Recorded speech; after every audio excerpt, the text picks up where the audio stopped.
This is the easiest recipe ever. Welcome to your guardian chef, your angel in the kitchen. Today we are making chocolate-covered dried figs. This is all you need.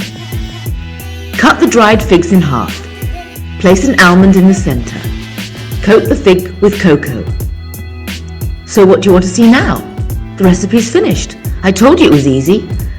I can show it again with a variation if you still want to stick around. Instead of making them one by one, you can make them 6 at a time. There you are. Are you still here? Okay, then place them in small bags and make some Christmas edible gifts. Forget about the cookies.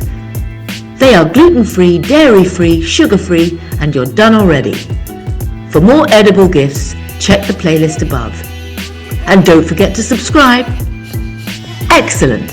That's what you are getting this Christmas.